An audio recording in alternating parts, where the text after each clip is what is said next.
Welcome to my channel. आज हम करेंगे unit 1 Raja Rao career and works. कुछ लोग ना कैरियर बोलते हैं, करियर बोल प्रोनाउंसिएशन जो है वो करियर है, कैरियर नहीं होता। कैरियर तो गाड़ी के ऊपर जो लगता है ना सामान रखने के लिए, वो होता है career. So unit 1 Raja Rao career and works, इसका हम एक टॉपिक करेंगे two contemporary writers Anand and Narayan. So ये जो है MEG 7 है एंड ब्लॉक 3 है। चलो let us start now. Raja Rao and the ये है स्ट्रेट टू कंटेम्प्रेरी राइटर्स, ठीक है। Now K.R. Srinivasan Iyengar regards Mulk Raj Anand, R.K. Narayan and Raja Rao to be the major writers of the Indian novel in English. It is significant coincidence that all the three of them started writing about the same time, the 30s of the 1930s के आसपास उन्होंने लिखना शुरू किया था. The consistency and prolific output of Anand and Narayan are particularly admirable. Both of them have managed to hold on to their chosen course, and each has to his credit fiction of sufficient bulk and notable merit. Anand comes from North India and Narayan belongs to the South. Of them, Iyengar writes in his Indian writing in English. तो वो क्या बोलते हैं, जो अयंगर हैं वो बोलते हैं, between them they comprise as it were the north and the south, extension and concentration, vigor and urbanity, vitality and artistic reticence, ये बोला गया है. चलो, for the style, period and themes of Anand's novels, he is regarded as a pioneer of the Indian novel in English. Apart from fiction, he has written autobiography, works on art, cookery, criticism and philosophy. Despite the wide range of his literary activity, there is a unity to all his work. His novels identify with the outcasts and the oppressed, while he attempts to affirm the true values of life and faith in the moral order. आनंद, अब आनंद उनके बारे में बात हो रही है कि हाँ, आनंद के बारे में बात हो रही है. Anand is a committed writer who long ago made the break from the literary and historical image of a passive India to a literature that reflects the new national awareness. इस तरह की चीज़ें वो लिखते थे. By critically examining the tradition of Indian culture, he represents a new order. In spite of the tension between propaganda and literary realism, he maintains the balance in his works. उनकी speciality, उनकी बता रहे हैं कि वो किस तरह से लिखते थे. His characters are victims, oppressors, virtuous social workers, and enlightened politicians who must all together help to create a just social and economic order. When he wrote Untouchable लिखी गई थी 1935 में. In the early 30s, he stays with Gandhi in the Sabarmati ashram, and Gandhi appeared in this novel. It was followed in quick succession by Coolie, Two Leaves and a Bud, and the trilogy, The Village, Across the Black Waters, The Sword and the Sickle, है ना. ये अच्छा, ये ना चीज़ें net में कई बार आ जाती हैं, तो हमें पता होना चाहिए. जब मेरे वीडियोस आप सुनते रहेंगे ना, तो आपको ये चीज़ें याद हो जाएंगी कि हाँ, ये चीज़ें कही गई हैं इसमें. क्योंकि हम जब बुक खोलते हैं ना, तो बुक तो बहुत बड़ी लगती है, लेकिन जब हम वीडियो देखते हैं ना, तो 10-15 मिनट का जितने भी मिनट का वीडियो होता है, तो वो ईजिली चीज़ें याद रह जाती हैं. जैसे कि मुल्क राज आनंद, उन्होंने अनटचेबल लिखी है, फिर उन्होंने two leaves and a bird लिखी है, द विलेज लिखी है, द विलेज हाँ 1939 में लिखी है, अक्रॉस द ब्लैक वाटर्स लिखी है, द स्वॉर्ड एंड सिकल लिखी है. Later appeared an autobiographical novel, उन्होंने एक ऑटोबायोग्राफिकल नॉवल भी लिखा है जिसका नाम है 7 Summers, the story of an Indian childhood.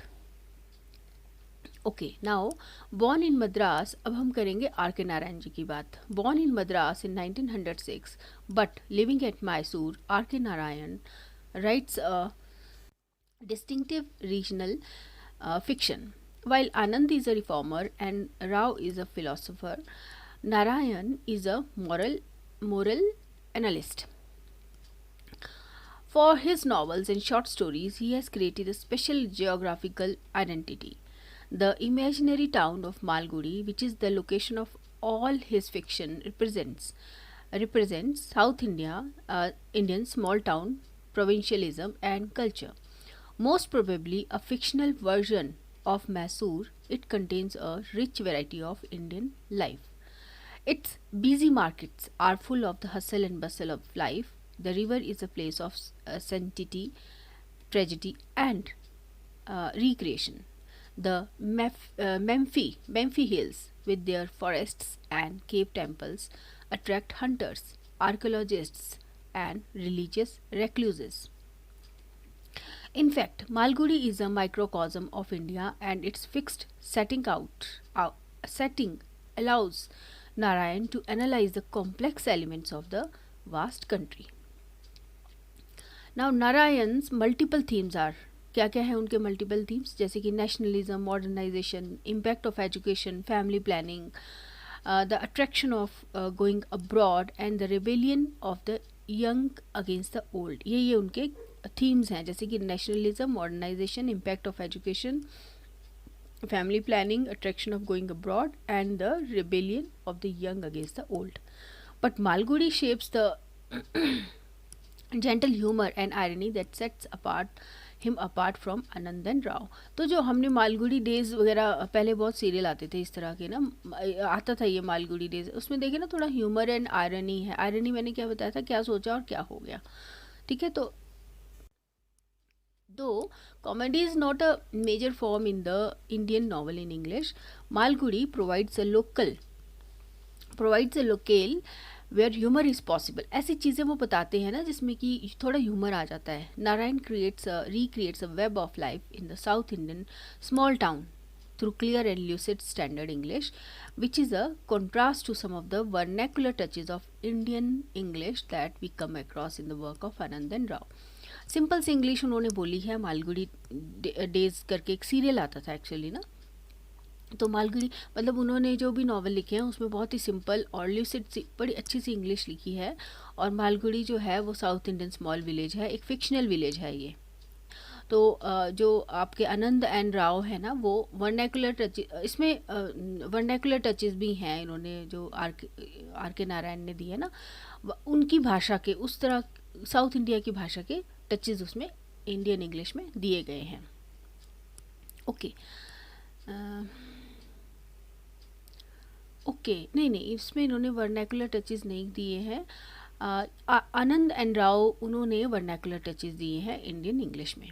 Now इसमें आ जाता है नारायण्स मेजर वर्क. उनके मेजर वर्क क्या है? Swami and friends, bachelor of arts, dark room, the English teacher, waiting for the Mahatma, the guide, the man eater of Malgudi, the vendor of sweets, the painter of science. ठीक है. Now मकरंद परंजब पे, जो हमने पहले भी बहुत बार ये नाम लिया है. Sums up Raja Rao vis-a-vis the duo does writes in his introduction to the best of राजा राव. अब ये बुक लिखी गई है बेस्ट, ये क्वेश्चन भी देखो एक बनता है, द बेस्ट ऑफ राजा राव किसने लिखी है? मकरंद परंजब पे ने लिखी है.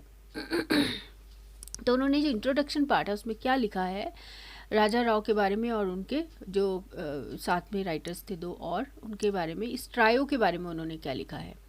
राजा Rao is generally regarded as one of the most important Indian novelists. The reason for his preeminence are both historical, because his first novel, Kantapura, was published during the decade of 1930s, when Indian English fiction began to gain recognition. This coming of the age was heralded by the publication of Mulk Raj Anand's Untouchable, R.K. Narayan, Swami and Friends, and Raja Rao's Kantapura. ये जो time था ना, इस time पे ये तीनों जैसे untouchable और स्वामी एंड फ्रेंड्स और कांतापुरा, ये सेम टाइम पे, मतलब 1935 में अनटचेबल, 1935 में स्वामी एंड फ्रेंड्स और 1938 में राजा राव के कांतापुरा आ गई थी, ये बता रहे हैं. Artistically Rao is important because of his unique formal and thematic accomplishments. उनकी जो थीम्स और फॉर्मल जो यूनिक था उनके नॉवेल्स जो थे. Although his 5 novels seem modest in comparison to Anand's or Narayan's more prolific output, Rao's achievement is probably more impressive. Rao के achievement को ज़्यादा माना जाता है. Anand and Narayan are both highly regarded as novelists, but I would argue that not a single one of their works makes the kind of claims to great art as does Rao's The Serpent and the Rope and the Chess Master and His Motives. ये राव के काम को ज़्यादा बता रहे हैं, जैसे कि राजा राव के, जैसे the serpent and the rope and the chess master and his moves जो है ना, ये काफ़ी अच्छा काम इन्होंने बताया है as compare to other writers. Okay, now in the next video we are going to do Raja Rao and career and works. उनके करियर एंड वर्क की हम बात करेंगे नेक्स्ट वीडियो में. Thank you so much. Please subscribe my channel.